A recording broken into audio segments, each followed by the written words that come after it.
주진우 라이브 스페셜.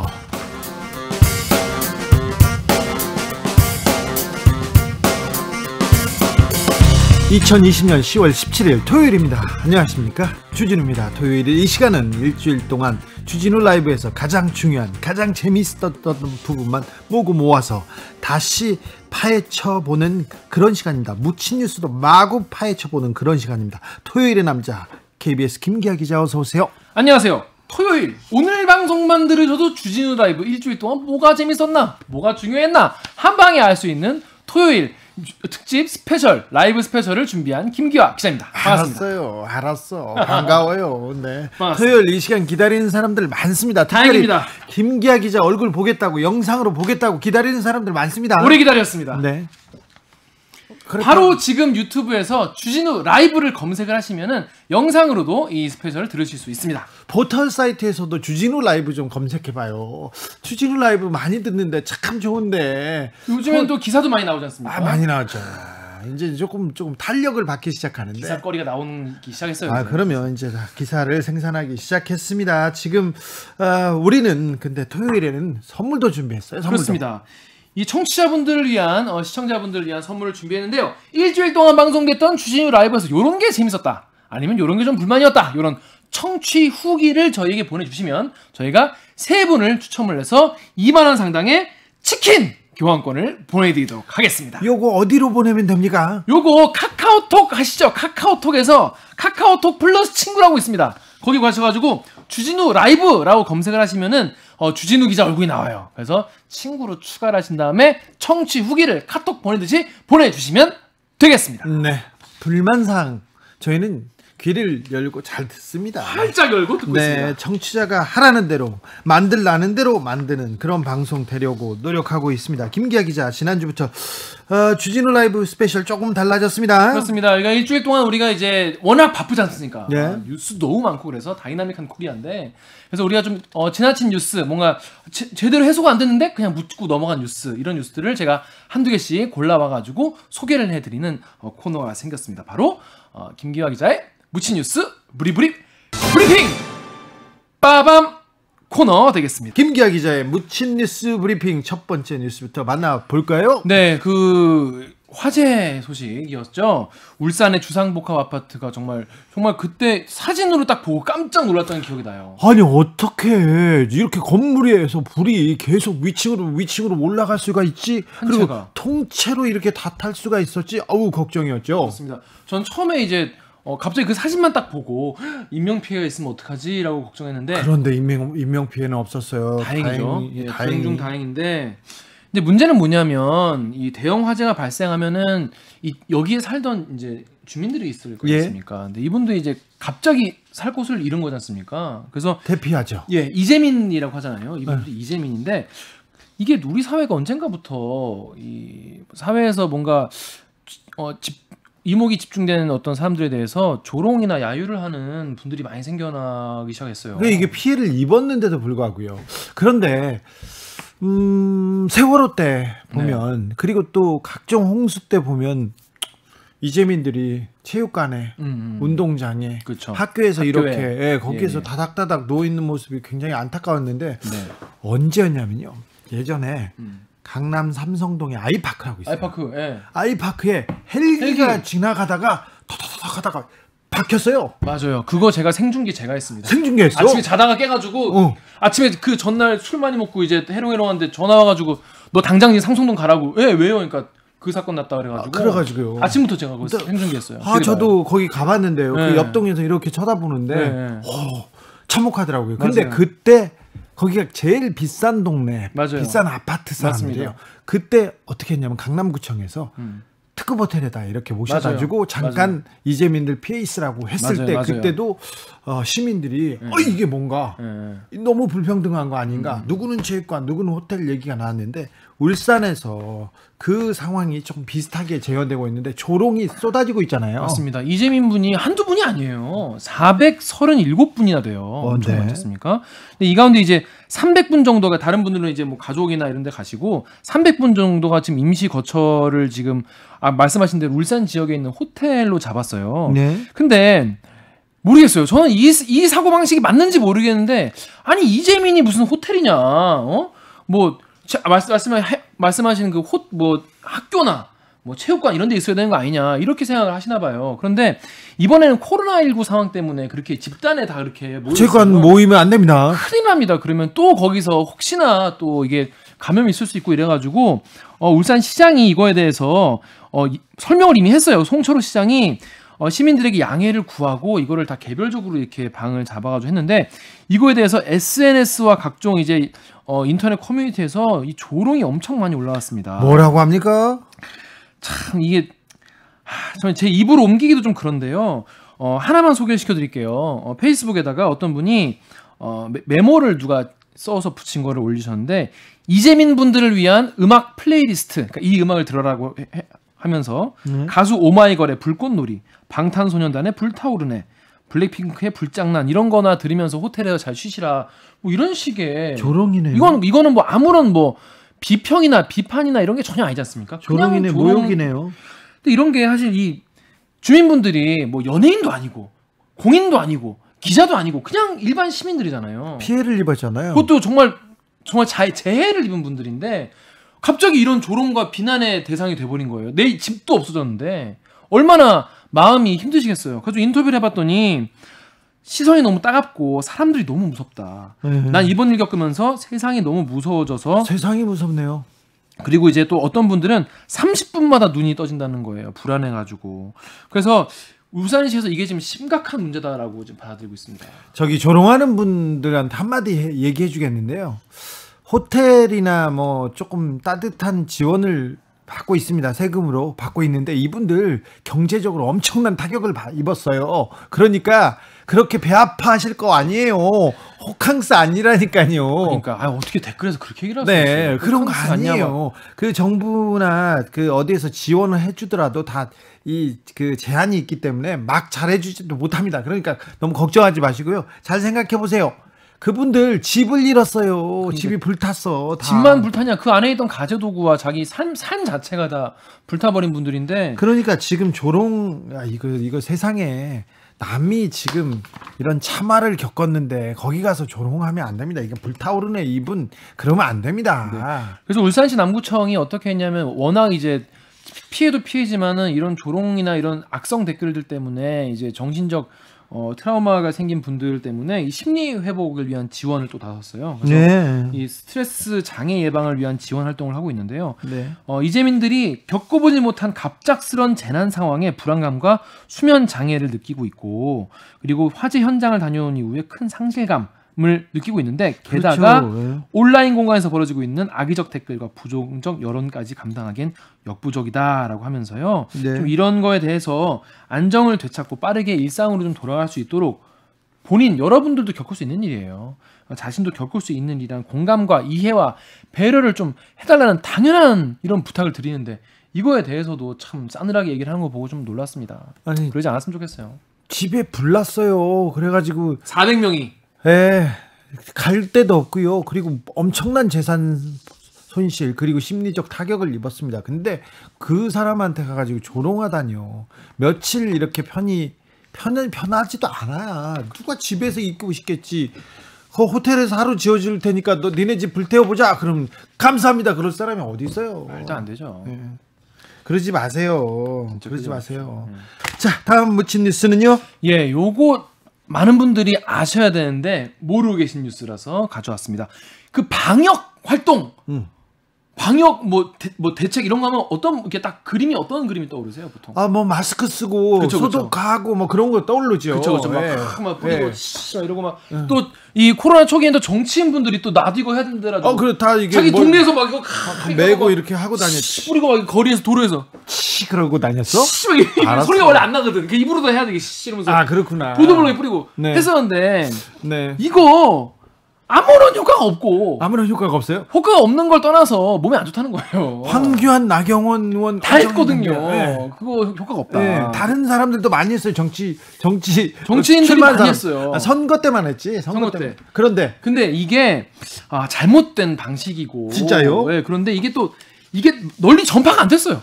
그래요. 그래서 이게 또 또 지자체에서 또 하려면은 그래도 뭐 좀 보이는 걸 해야 되지 않습니까? 네. 그 보이는 거 하려다 보니까 또 이런 것도 해야 되는 거예요. 이렇게. 하얀 옷 입고 이거 해야 돼. 이거 하면서 사진 찍고 올려야 돼요. 자, 활동했다. 그러다 보니까 자꾸 하는데. 그러면 이게 효과가 없으면 뭐가 효과가 있는 거예요? 그거 일단 제가 요거에 대해서 설명 먼저 드릴게요. 이거 네. 사실 되게 효과 있어 보이잖아요. 왜냐면 네. 막 마스크 쓰고 막 뭐 방역복 입고 뭐 메고 하니까. 근데 이게 길거리나 도로에 이걸 뿌리면요. 어차피 도로나 여기는 울퉁불퉁하기 때문에 소독제가 표면에 닿지도 않는데요. 그래요? 그리고 먼지와 이물질이 많아가지고 어차피 소독제 효능이 다 날아간다고 합니다. 게다가 야외에서 소독제를 뿌리면은 주변에 있는 사람들한테 이게 소독제가 흡입되기 때문에 저는 그게 소독제를 뿌리는 게 가습기 살균제 사건하고 이렇게 묘하게 겹치면서 걱정되기도 합니다. 맞습니다. 이게 심지어 WHO가 이거를 공식적으로 얘기를 한 거예요. 하지 말라고? 네, 하지 말라고. 그래서 어떤 게 맞는 거냐? 어떻게 해야 되냐? 중앙방역대책본부에서 우리나라에서 뭐라고 했냐면 8월에 이 지침을 구체적으로 내놨습니다. 자연 환경이나 거리 등에 소독하면 바이러스 확산 예방에 도움이 된다는 거는 과학적 증거가 부족하다. 닦아내는 방식을 해야 된다. 그러니까 닦아야 된다는 거예요.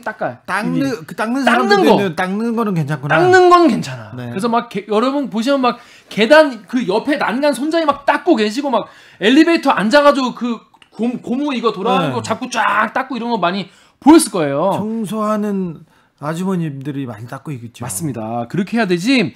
소독제를 막 뿌리면요 표면에 있는 바이러스를 오히려 공기에 퍼뜨리는 효과까지 있다고 합니다. 오히려 더 안 좋은 거예요. 저는 갑자기 또 그런 생각도 드네요. 그럼 뿌리는 거는 안 된다고 하니까 또 청소하는 아저씨들한테 자꾸 이게 이제 닦으라고 시킬까봐.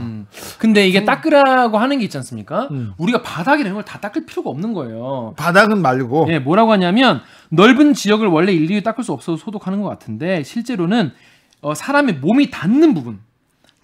그래서 엘리베이터 버튼, 지하철 난간, 건물 출입구 손잡이 같은 사람의 몸이 접촉될 수 있는 곳 위주로 소독을 하면 되고요. 주로 손이 닿는 데군요. 그렇죠. 왜냐하면 손에서 얼굴로 모든 게 손에서 와. 입으로, 코로, 눈으로. 그러니까 우리가 발로 전염되지 않지 않습니까? 발로 밥 먹는 사람이 어디 있어? 발로 먹진 않지 않습니까? 발로 얼굴 닦는 사람이 어디 있어요? 잘 없어요. 네. 그래서 거기는 소독을 굳이 할 필요가 없고 손이 닿는 곳을 위주로 하면 된다고 합니다. 네. 닦으면 된다고 합니다. 하지만 더 중요한 거 실내에서 할 때는 반드시 환기를 해야 한다고 합니다. 환기, 가습기, 살균제, 소독제 똑같은 거예요. 그러니까 집에서 아무리 막 다 닦아봤자 결국엔 다 집에 남기 때문에 그렇죠. 환기를 먼저 하시고 네. 닦으셔야 됩니다. 예. 일반 가정에서 하실 때는요, 이 차 염소산 나트륨 쉽게 말하면 락스 같은 거를 좀 물에 섞어가지고 쓰시거나 70% 알코올로 하시면 된다고 하니까요. 참고하시면 되겠습니다. 빨간 약이 코로나 세균을 죽인다, 코로나를 죽인다 이렇게 그런 뉴스가 나왔잖아요. 네. 모든 소독약은 비누도 죽입니다. 비누도 다 죽이고 비누도 다 죽입니다. 네. 그러니까 잘 소독하고 환기하고 그러자고. 손 잘 씻으시고. 네.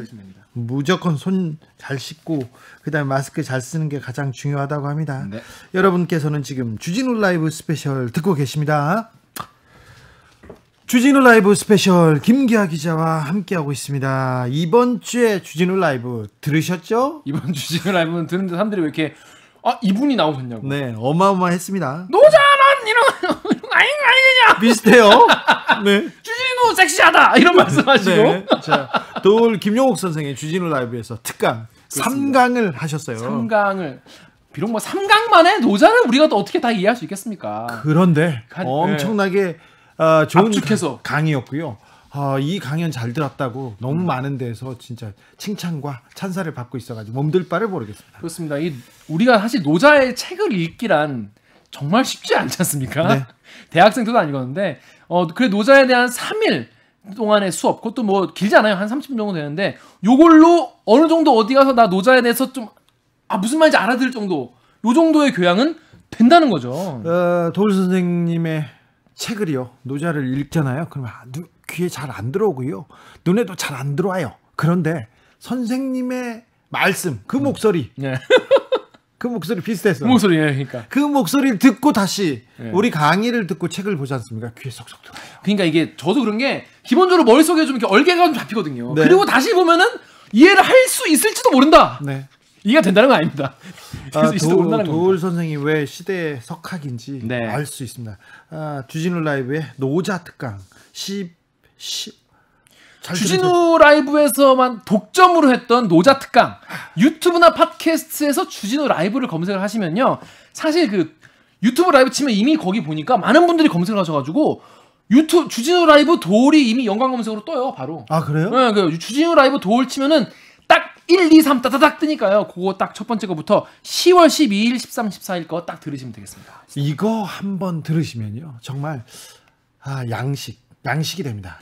좋은 책을 한 권 읽고요. 좋은 강연을 한번 들었다는 게 느껴집니다. 전 진짜 은혜로운 시간이었어요. 맞아요. 요거 지금 주진우 스페셜 들으시고 보시고 바로 연달아서 보시면 되겠습니다. 저거 다 끝까지 보시기 바랍니다. 네. 그럼 본격적으로 주진우 라이브 스페셜 하이라이트 장면 다시 듣기 시작해 보겠습니다. 김기아 기자, 어떤 장면 골라오셨어요? 전 개인적으로 이 장면이 전 지난주에 가장 개인적으로 되게 인상적인 장면이긴 했어요. 삼성전자 임원이 언론사 출입증을 이용해서 국회를 왔다 갔다 했다 이런 내용을 밝혀낸 의원이 있는데 국정감사에서 바로 정의당의 류호정 의원이었습니다. 류호정 의원이 이번 국감에서 아직까지는 가장 반짝반짝 빛나는 국감 스타라고 볼 수 있습니다. 이 류호정 의원이 지금까지 사실은 실제 실력이 검증되지 않지 않았냐. 네. 그리고 되게 안 좋게 보는 시선도 되게 많았어요. 그리고 모르는 분들은 젊은이가 20살짜리가 뭘 해? 인생을 알아, 그렇게 사는 걸 알아, 막 이 얘기를 하셨어요. 그렇습니다. 그리고 그런데 원피스 사진 같은 걸로만 이슈 되는 거 아니냐. 되게 처음에 오자마자 되게 사람들이 막 도끼 눈으로 보는 사람들이 많았거든요. 그런데 이번에 국감에서 정말 뉴스다운 뉴스, 정말 국감다운 국감 질문 제대로 한 의원으로 확 떴습니다. 일단 기본적으로 기자증 만들어가지고 삼성 그 임원이 왔다 갔다 하면서 로비를 하고 그리고 사실 국감 증인으로 채택된 사람을 삼성에서 뺐어요. 근데 그 부분도 잘 밝혔죠. 그렇습니다. 저는 이거 뉴스 보면서 왜 기자들은 이거를 몰랐을까? 아니면 알았지만 관례라고 생각해서 그냥 넘어갔을까? 아니면 문제라고 생각했지만 삼성에서 말 안 했을까? 셋 중에 하나일 텐데 뭘까? 그러게요. 좀 속상했어요. 네. 이런 거 우리가 보도했으면 참 좋았을 텐데 아까웠어요. 그렇죠. 보도할 만하죠. 네. 사실 언론사라고 해서 그 국회 출입증을 다 주는 건 아닙니다. 네. 까다롭습니다. 까다로운데 어떻게 국회 출입증을 받았을까? 그리고 그 언론사가 삼성에서 만들었다는 그 언론사가 어떤 기사를 썼을까? 기자들이 취재를 안 해요. 그 이후에 제가 저도 기자니까 이 기자 동료들 위해서 변명을 좀 해보자면은 국감 시즌에 워낙 바빠가지고 못 보지 않았을까? 아니요, 이거 그런 생각도 하는데 중요한 뉴스인데요. 맞아요. 저도 국회 출입했었거든요. 국회 출입증 나오는데 되게 오래 걸려요. 왜냐하면은 얘가 어느 그 언론사고 다 언론사에 전화해서 확인하고 이런 절차가 다 있기 때문에 KBS는 그냥 그래도 10장 이렇게 줘요. 출입 기자들도 옆에 추가로 사람 바뀔 때마다 가서 총무처에 가서 얘기하고 그러잖아요. 가서 얘기 그러니까 당 출입하면은 민주당에 가서 얘기해야 되고 야당하면 여당에서 얘기해야 되는데 어떻게 봐야 하는지. 저는 그 시사인이니까 시사저널 시사인이었는데 주간지에서는 1등이잖아요. 그래도 저희들한테 나오는 기자증이 3장이에요. 3장인데 3장은 그 매일 상시에 출입할 수 있고 다른 사람이 가면은 한 달 거 출입증을 받는데도 굉장히 오래 걸려요. 이거 내라 저거 내라 그러다가 한 달 지나잖아요. 그럼 또 바꿔야 돼요. 가서 바꾸고 갱신을 계속 해야 굉장히 되죠. 까다롭습니다. 그래서 안 바꿔요. 에이 안 해 막 그러고 합니다. 그랬는데 삼성은 이런 또 프리패스를 또 만들어 가지고 다녔고 저는 그 언론사 코리안 뉴스 팩토리에서 어떤 뉴스를 보도했는지 나 이거 궁금하네. 근데 기자들이 보도를 안 해요. 그래서 류호정 의원한테 막 물어봤죠.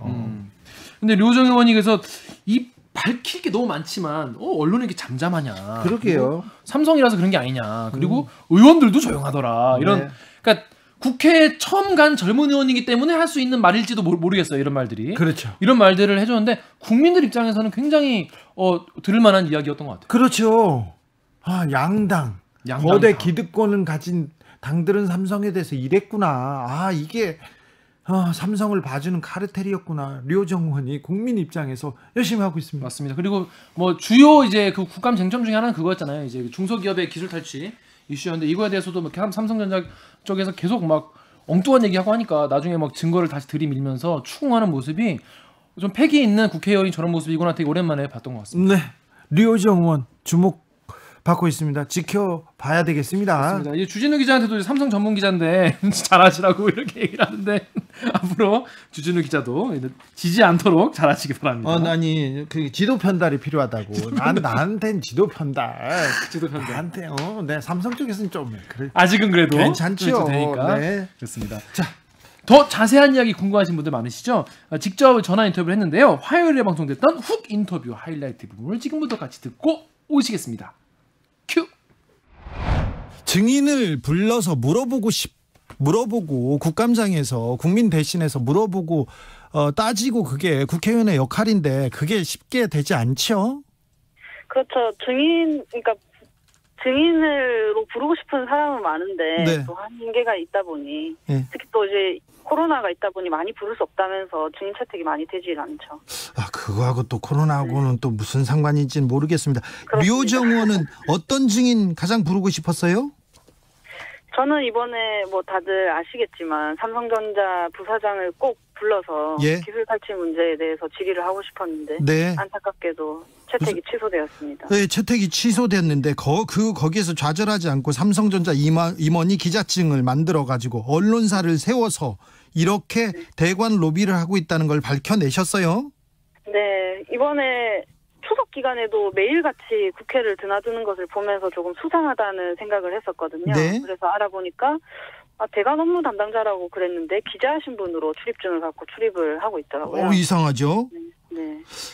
그런데 이거 국회 기자증 그거 만드는 게 쉬운 일이 아닌데요. 누군가 국회에서 조금 도와주는 사람이 있지 않을까요? 그런 관계도 지금 조사하고 있습니까? 사실 조력자가 있거나 국회 기자 등록 시스템 자체가 허술했거나 어느 쪽이든 문제라고 생각을 하고 있거든요. 네. 지난주에 이제 정의당 의원들이 모여서 사무총장실에 항의 방문을 갔었는데 네. 총장실에서는 뭐 사실 확인과 조사를 통해서 낱낱이 뭐 밝혀서 공개를 하겠다라고 약속을 하셨고 현재는 그것을 좀 기다리고 있습니다. 네. 자, 그 문제를 밝히자마자 그 삼성 임원은 사표를 던졌고 사표를 수리하면서 삼성은 이 문제를 이 문제가 거의 끝난 것처럼 얘기하고 있어요. 그리고 다른 언론도 마찬가지고. 그렇죠. 삼성의 힘을 좀 보시죠. 이번 사건을 계기로. 저도 좀 동의를 하는 게 뭐 과거에 이제 미래전략실을 해체하고 예? 대가 업무하지 않겠다더니 사실 이번에 응지를 통해 해왔던 게 좀 드러난 거잖아요. 네. 뭐 사과를 뭐 했고 뭐 그 당연한 거고 그리고 뭐 부정행위를 한 그 직원 사표 수리한 건 당연한 건데. 네. 진상을 소상히 밝혀야 하는데 그게 지금 빠져 있죠. 예. 그 가짜 매체는 도대체 누가 만든 건지, 그렇죠. 설립한 사람과 삼성 쪽 대관 업무 담당자와는 무슨 관계인지 예. 아직 밝혀진 게 많은데도 불구하고 좀 잠잠해지기만 기다리고 있는 건 아닌지 좀 의심하고 있습니다. 맞습니다. 이 코리아 뉴스팩토리라는 회사가 왜 만들어졌고 어떤 관계고 삼성한테 왜 이런 기사를 썼는지도 좀 물어봐야 되는데 기자들이 취재를 안 합니다. 그죠? 삼성 전문 기자인 주진우 기자님의 좀 지도 편달이 좀 필요한 것 같습니다. 네, 만나서 우리가 얘기를 해보자고요. 자, 중소기업 기술 탈취 문제 사실 굉장히 중요한 문제입니다. 이 문제. 네. 굉장히 중요한 문제인데 증인이 안 왔더라도 또 류호정은 몇 발자국 더 나갔습니다. 지금 말장난하지 마시고요. 그러면서 삼성 증인이 사과하도록 만들었는데 이 문제의 가장 중요한 점이 뭐라고 보세요? 기술 탈취 말씀하시는 거죠? 예. 기술 탈취라는 것이 어떻게 보면 갑이기 때문에 할 수 있는 일이라고 생각하거든요. 네. 중소기업 관계자분들이 그분들이 가진 특허를 쓰지 말라고 한 것이 아닙니다. 써도 되는데 다만 정당한 대가를 지불을 하고 사용을 해라. 이런 것이었는데 뭐 불량이 있다느니 뭐 이랬다느니 저랬다느니 변명 이런 핑계를 대면서 무상으로 사용을 하고자 가져간 것이거든요. 네. 그렇기 때문에 이 대기업의 갑질 문제가 굉장히 심각하다고 생각하고 예. 어떻게 보면 중소기업들의 그 발전을 막는 그런 생태계를 해치는 그런 행동이라고 그렇죠. 생각합니다. 예. 그래서 본질적인 문제입니다. 우리 산업이 대기업 위주로 이렇게 돌아가는데 중소기업은 하청이 되지 않으면 거의 고사하고 하청이 되어도 이렇게 기술을 뺏기고 살고 있으니까 이거 말이 안 되죠. 그렇죠. 갑을 관계로 있다 보니 그런 부당한 요구를 해도 사실 지금 중소기업 이분들처럼 저항을 하기가 굉장히 어려운 구조 속에 놓여 있죠. 그렇죠. 그러니까 이 목소리, 류호정 의원의 목소리도 도드라집니다. 삼성전자 부사장 대신에 상무가 증인으로 출석했지 않습니까? 네. 왜 그렇죠? 우선 저도 좀 이해를 해보려고 노력을 하고 있는데요. 이해가 안 되세요, 의원님도? 네. 증인은 9월 24일에 채택이 됐습니다. 부사장님으로. 예. 그런데 10월 7일에 그러니까 국정감사 시작 10분이 채 남지 않은 상황에서 그 철회권을 다시 의결을 한 거거든요. 예.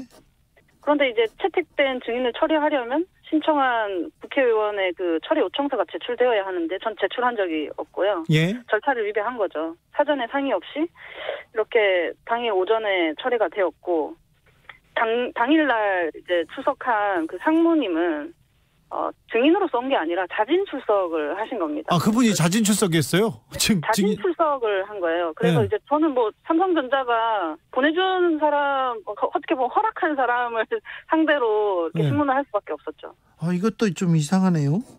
굉장히 국회를 모독했다, 모욕적이라고 저는 생각했습니다. 여당도 야당도 좀 삼성한테는 좀 조심조심하지요. 거대 여당도 거대 야당도. 아무래도 조금 부담스러워 하시는 것 같더라고요. 네. 류호정 의원이 자꾸 삼성 얘기하자고 하면 다른 의원들이 뭐라고 합니까? 별 말씀은 없으셨습니다. 별 말은 없어요?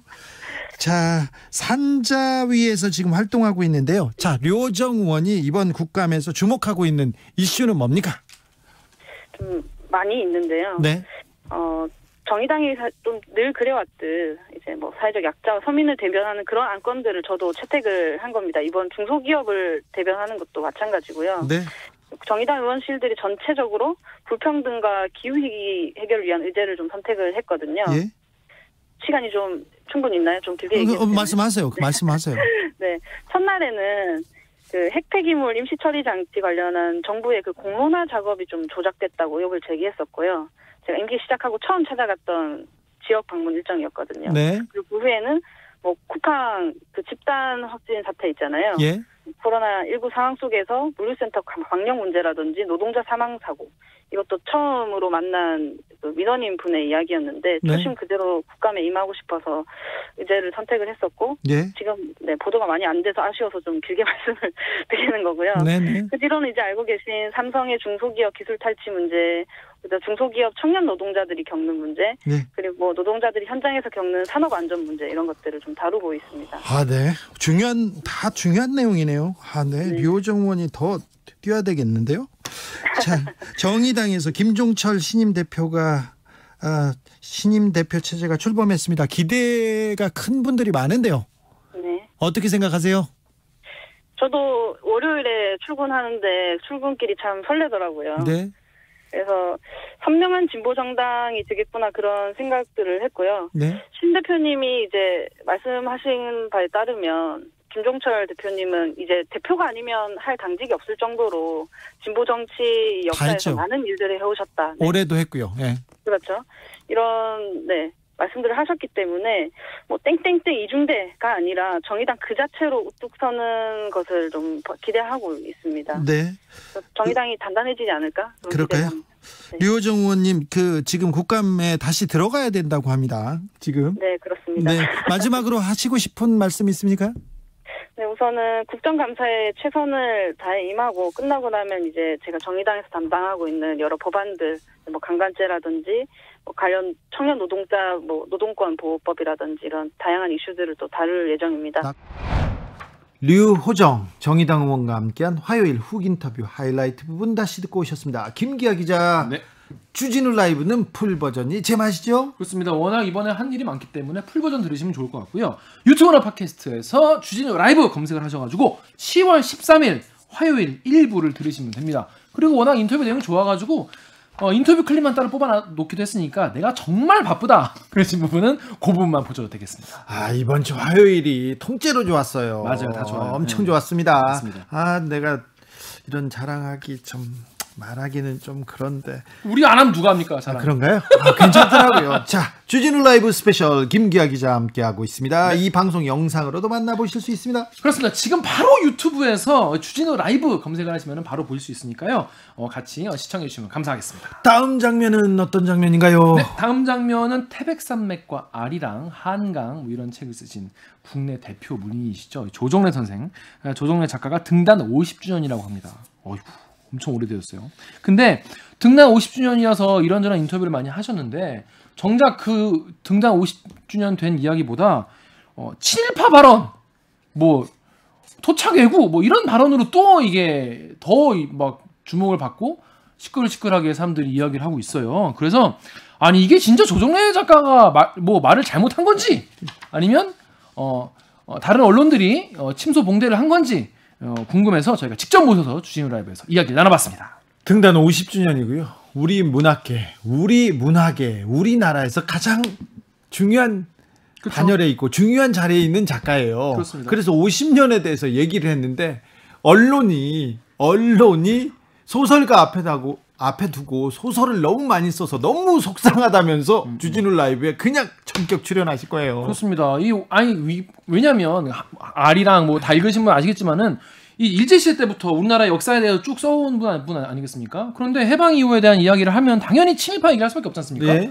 그래서 친일파 그리고 또 일본어 유학 간 사람들 그리고 또 우리나라에 지금 있는 토착 외구 뭐 이런 사람들의 어떤 군상에 대해서 어떤 식으로 표현할 것인가 뭐 이런 질문에 대해서 대답을 하신 거예요. 대답을 했는데 토착 외구라고 불리는 일본에 유학 갔다 온 사람들은 친일파가 된다, 민족 반역자가 됐다 얘기했는데 기자들이 그 앞을 그냥 잘랐어요. 등성 잘랐어. 근데 그 뒤에만 가지고 그래가지고 일본 유학 가면 친일파, 일본 유학생은 다 친일파 이렇게 보도를 했어요. 저도 보통 이제 스마트폰으로 이제 제목만 보잖아요. 네. 저도 이제 그건 봤어요. 처음에는 말실수한 줄 알았죠. 그거 보고 이렇게 그래도 이렇게 말씀하시면 안 되지. 이러고 전 다른 기사를 봤거든요. 그러니까 그 기사를 클릭 안 하고. 그러니까 저도 이제 그렇게 생각한 거예요. 아니 보통 사람들이 제목만 보잖아요. 그렇죠, 많이 제목만 보고 비난하고 막 비판하고 그런 사람들도 있었는데 이게 조선중앙동화에서 주어를 빼고 아니 근데 어떻게 딱 또 진짜 그게 조선중앙동화더라고요. 그렇게 쓴 아니 그렇게 써요. 그렇게 써요. 근데 보통 이렇게 쓰면 이제 다른 언론사들이 아이고 자 주어가 있다 이렇게 가야 되는데 조중동이 하면 다 따라가요. 똑같이 다 따라가요. 근데 이번엔 방송은 안 따라갔습니다. 네. 저는 이번에 연합뉴스 YTN이 똑같이 따라가서 또 얘기하는 걸 보고 아직도 저 모양인가 이런 생각에 좀 가슴이 아팠는데 보통 기자회견장이고 이런 자리에서 모든 사람이 문장을 주어 수로 그렇게 완벽하게 말하지 않지 않습니까? 비약도 있고 이렇게 비문도 나와요. 그리고 문맥상 이해하는 흐름이 있으니까. 그러니까요. 대화니까. 예, 근데 그걸 잘라서 이 언론에 굉장히 큰 왜곡인데. 맞습니다. 저도 이런 경우 많이 겪어봤거든요. 많이 겪으셨죠. 겪어봤는데 진짜 말도 안 되거든요. 근데 언론이 막 계속 그렇게 얘기하고 지금도 그렇게 얘기하고 있어요. 야, 말 실수했잖아. 그러니까 언론의 역할이 뭔지 모르겠는데 언론은 이런 거 같아요. 여기서 그냥 이 사람 미워해라. 딱 찍어주는 거예요. 미워해라. 밉지 더 미워해라. 이렇게 하려는 게 아니면 왜 이렇게 앞에 이야기와 문맥을 빼고 이렇게 보도를 하는지. 조선일보 같은 경우는 일보에서는 토착 왜구로 불리는 그 주어를 썼어요. 그리고 제목만 일본 유학 갔다 오면 친일파 된다 이렇게 자극적으로 썼는데 기사를 고치면서 이 주어 부분을 토착 외교 부분을 쏙 빼요. 이게 좀 의도가 있죠. 아니 제정신이면 일본 갔다 온다고 다 친일파 된다고 생각하겠습니까? 당연히 안 하겠죠. 아니 조정래 선생 아버지가 일본 유학 갔다 오신 분이래요. 무슨 여기에 이제 또 조중동에서 한 발 나가고 뭐 진중권 씨나 다른 사람들이 막 나가가지고 대통령 딸이 일본 유학 갔다 왔으니까 친일파냐? 그럼 처단해야 되냐? 이 말이 안 되잖아요. 진중권 씨는 뭐 그냥 그렇다 치고 이 토착 외구라는 표현에 대해서 많은 분들이 최근에 이렇게 무슨 야당을 공격하기 위해서 만들어낸 말이 아니냐 뭐 이렇게 생각하시는 분도 계신데 사실 1910년부터 쓰던 말입니다. 이게 원래 있던 말이에요. 토외라는 말이. 네. 대한매일신보에 1910년 6월 22일자에 토외천지라는 글이 실리면서 나라를 좀먹게 하고 백성을 병들게 하는 인간들이다. 일본 편을 듣는. 네. 근데 여러 가지 분류가 있었는데 그 중에서 뭐가 있냐면 일본의 침략 행위와 내정 간섭을 지지하는 정치인과 언론인 일본의 앞잡이 노릇하는 고위 관료층을 토웨라고 불렀어요. 토웨네. 네, 토착 외교네. 그렇죠. 외국네. 지금도 있잖아요. 지금도 있습니다. 지금도 우리 강제징용이나 뭐 위안부 문제를 해결할 때 이 사람 같은 경우에는 정말 우리가 토착 외교라고 불러도 충분하지 않을까라고 생각되는 사람도 충분히 있거든요. 저는 조정래 작가를 이번에 공격하는 사람들 중에 그런 사람들이 많이 섞여 있다고 봐요. 그런데 왜냐하면 토착 외교 입장에서도 본인을 토착 외교를 하면 기분이 나쁘겠죠, 당연히. 그렇죠. 기분 나빠서 더 했다고 생각해요. 그건 이해는 합니다. 하지만 이제 받아들여야 되는 부분이고요.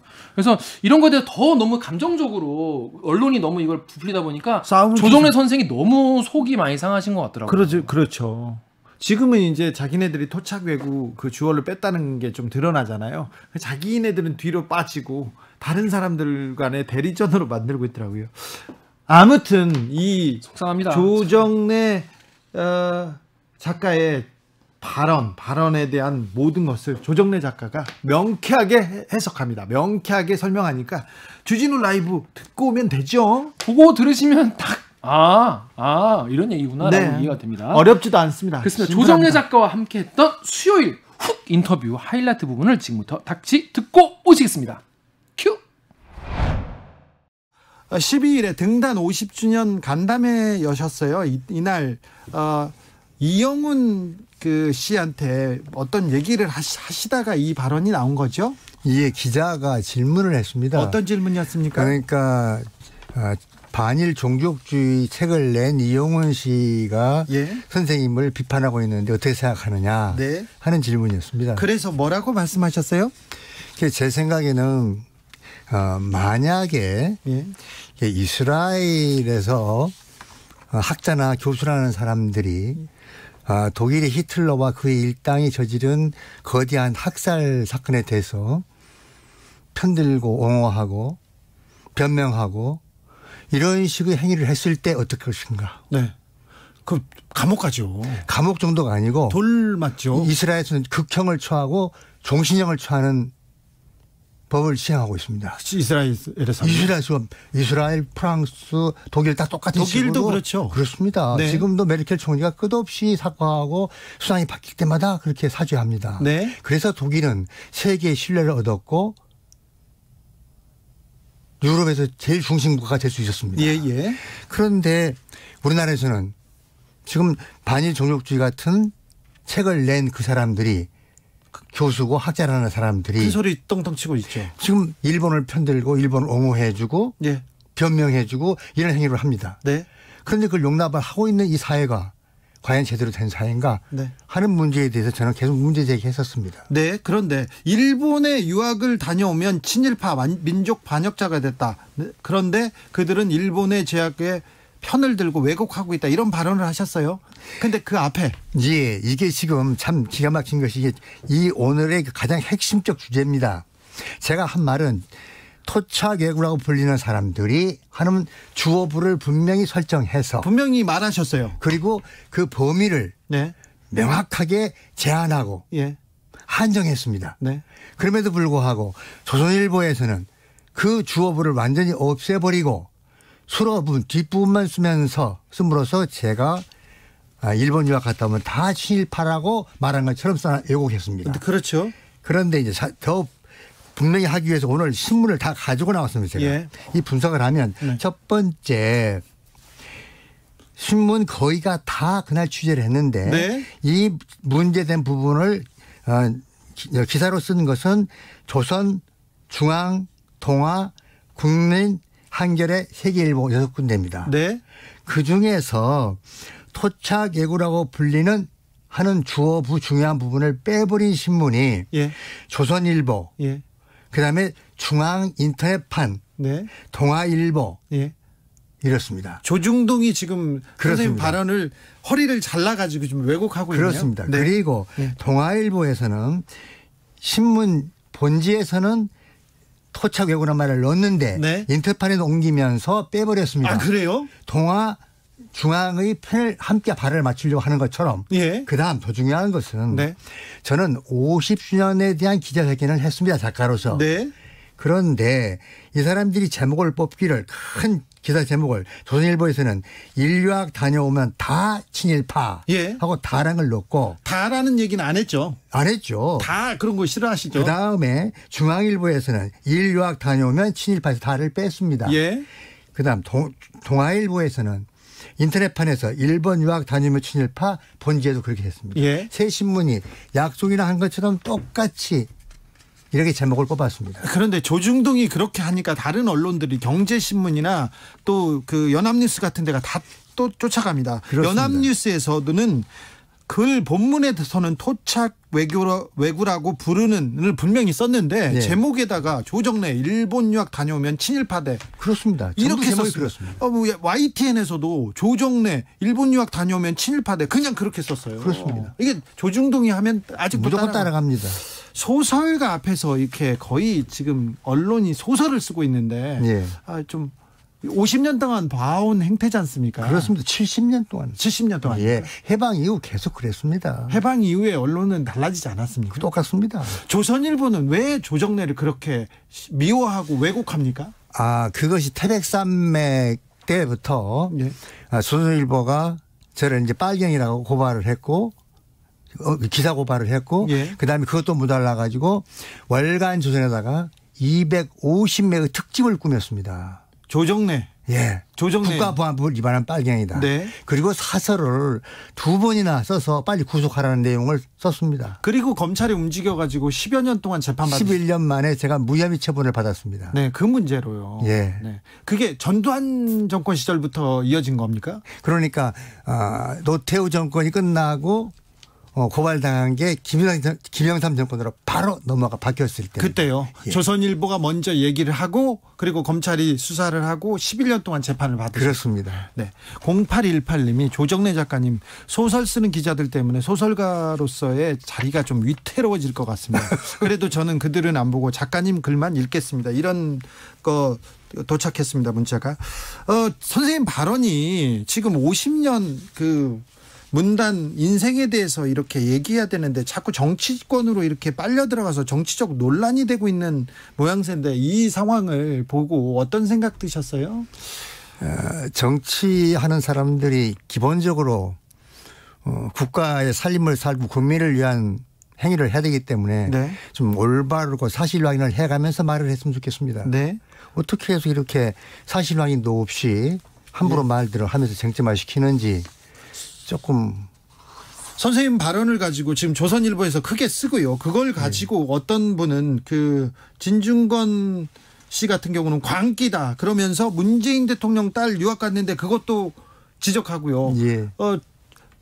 저 작가님 아버님이 일본 유학 갔다 왔습니까? 예. 그래가지고 그것도 친일파냐 이렇게 얘기하는데 이 부분 이렇게 논리가 비약되는 거에 대해서는 어떻게 보십니까? 말이 안 되는 것이죠. 그러니까 네. 진중권 씨는 자기도 대학 교수를 하고 한 사람이면 네.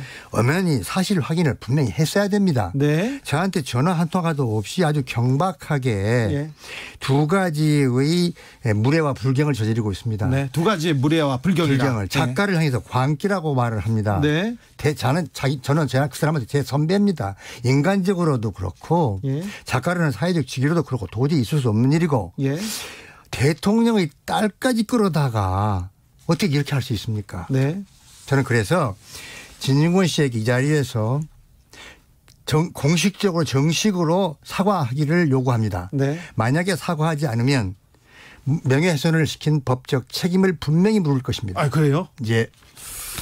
네, 이게 또 커지는데. 선생님, 일본 유학 갔다 오는 사람 싫어한 건 아니죠? 아니죠. 일본 유학 갔다서.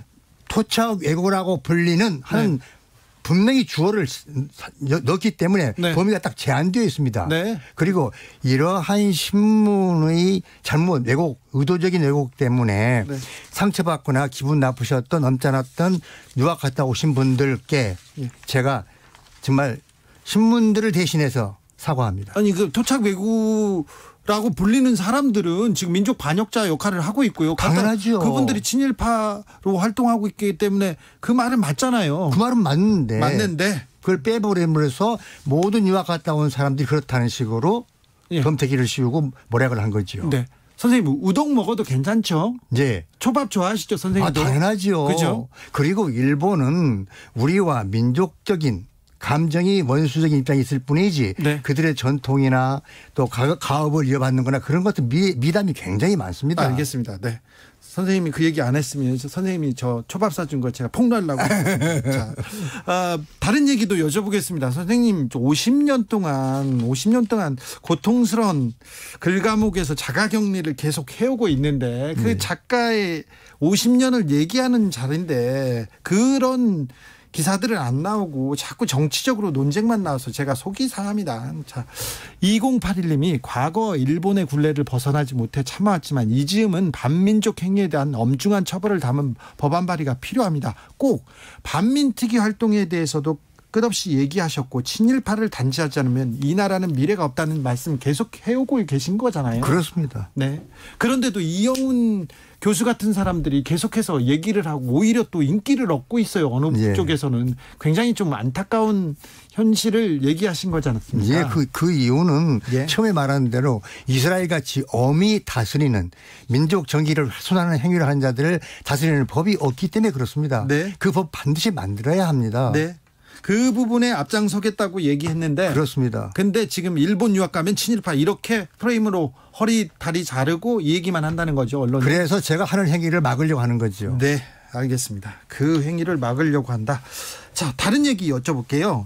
철거 명령을 받았던 베를린에서 평화의 소녀상이 있었습니다. 예. 근데 평화의 소녀상을 철거하려고 우리 또 지금 소위 말하는 토착 외교들의 그 논리를 가지고 거기다가 일본이 제출했다고 합니다. 예. 그런데 가까스로 강제 철거 위기를 넘겼습니다. 예. 민족문학을 대표하는 작가로서 이 정부의 일본 정부의 소녀상 철거에 대한 노력 그리고 우리의 노력 어떻게 보십니까?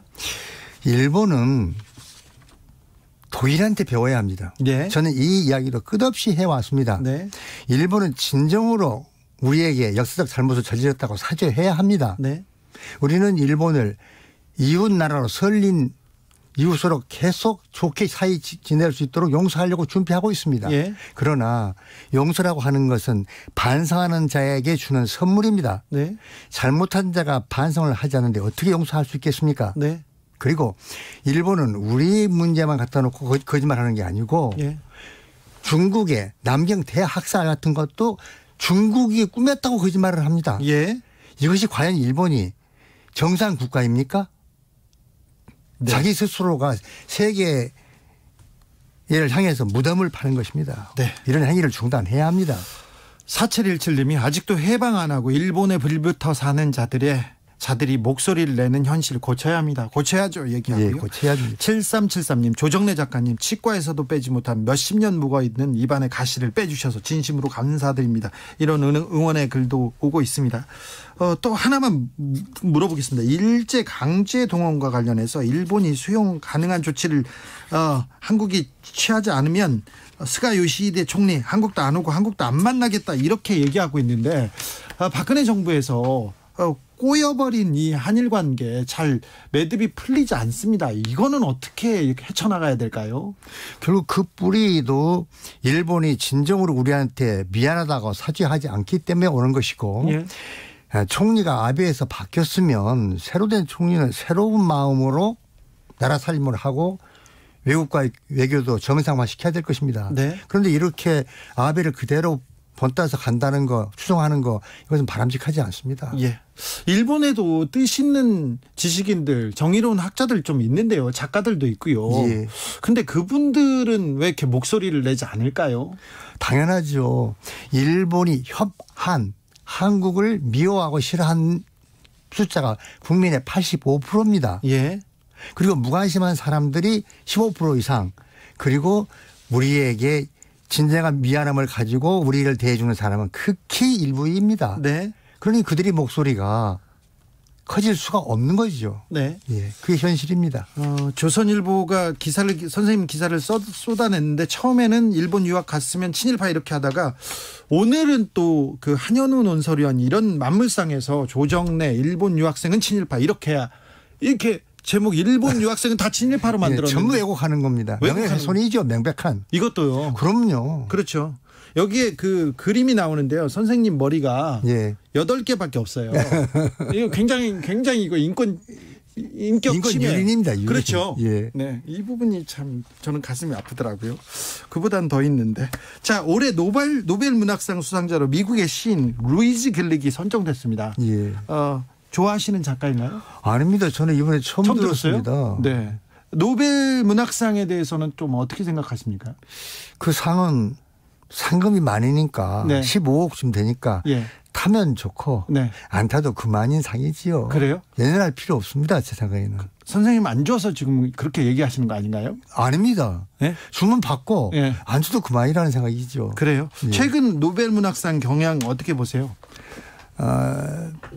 노벨상을 약소국일수록 국가의 유신과 체면을 걸고 꼭 받고 싶어 합니다. 네. 꼭 그럴 필요 없고 대한민국은 경제 12개국이고 저수님도 거기에 따라서 세우면 됩니다. 네, 알겠습니다. 질투나서 그렇게 얘기하는 건 아니죠. 네, 분명히 말씀드립니다. 등단 50주년을 맞았습니다. 올해로.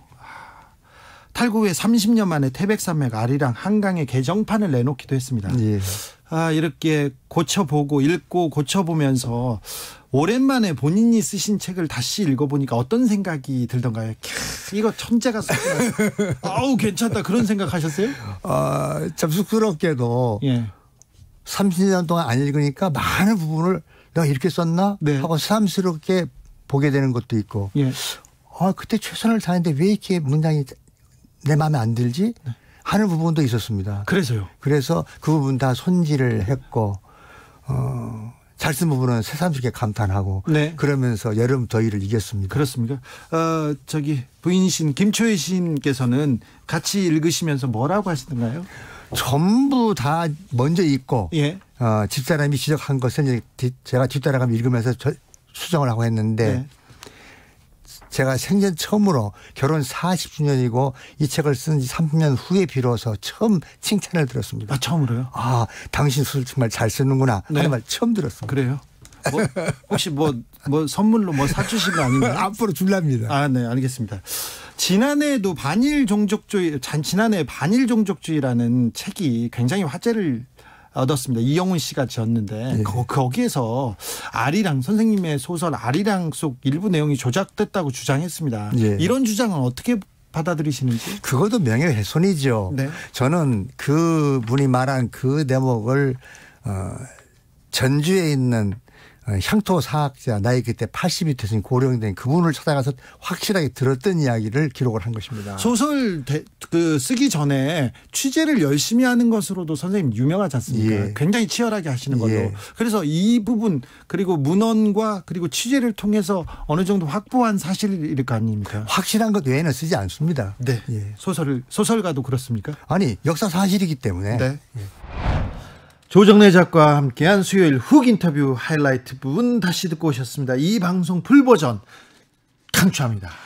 저희가 지금 이제 토착외고 관련 발언만 얘기를 했지만은 이제 다른 이야기도 많이 나눴으니까요. 조정래 선생과 함께했던 수요일 훅 인터뷰는요. 유튜브나 팟캐스트에서 주진우 라이브 검색을 하신 다음에 10월 14일 수요일 1부를 들으시면 되는데 요것도 저희가 여러분들 바쁘실까봐 인터뷰 클립만 따로 뽑아놨으니까요. 정말 바쁘신 분들은 그것만 보셔도 되겠습니다. 이번 주 주진우 라이브에서는 도올 선생님 특강하고 조정래 선생 인터뷰는 들으면요 책을 한 권 읽은 것 같은 뿌듯함이 양식이 쌓이는 걸 느끼게 될 것입니다. 확신합니다. 자, 김기아 기자, 주진우 라이브 스페셜 어땠어요? 이번 주는 준비하기가 편했어요. 워낙 이제 정말 정말 좋은 아이템들, 정말 꼭 들어야 되는 것들이 너무 많아가지고 뭘 골라야 되나 막 고민할 정도로 참 이번 주 주진우 라이브 스페셜은 정말 들을 게 많다. 우리끼리 하는 얘기여서 그렇지만 또 진짜 우리 아니면 누가 하겠습니까? 근데 아무도 안 해줍니다. 다른 사람들이 다 그렇게 얘기해요. 그런가요? 전화 많이 옵니다. 다행입니다. 자, 아무튼 제가 좀 진행도 좀 부족하고 말은 좀 많이 떨어집니다만은 내용으로는 가장 제일 가는 방송이라는 걸 자부하고 있습니다. 여러분께 자신 있게 추천합니다. 자, 우리 김기아 기자, 우리는 선물도 줘요. 그렇습니다. 저희가 아이템도 그렇고 뭐 주진우 기자의 진행도 그냥 그렇지만 치킨을 드립니다. 그래서 카카오톡 플러스 친구에서 주진우 라이브 검색을 하신 다음에 친구 추가를 하셔가지고 일주일 동안 방송됐던 주진우 라이브 중에서 난 이런 게 재밌었다, 나 이런 게 불만이다, 나 이런 게 너무너무 좋았다, 이런 청취 후기를 보내주시면 저희가 3분을 추첨해서 2만 원 상당의 치킨 교환권을 보내드리도록 하겠습니다. 자, 저는 좀 부족하고 모자라지만 김기아 기자가 있잖아요. 이렇게 스페셜로 메워줍니다. 그렇습니다. 오늘도 감사했습니다. 고맙습니다. 주진우 라이브 스페셜 마치겠습니다. 저는 다음 주 월요일 5시 5분에 돌아옵니다. 지금까지 주진우였습니다.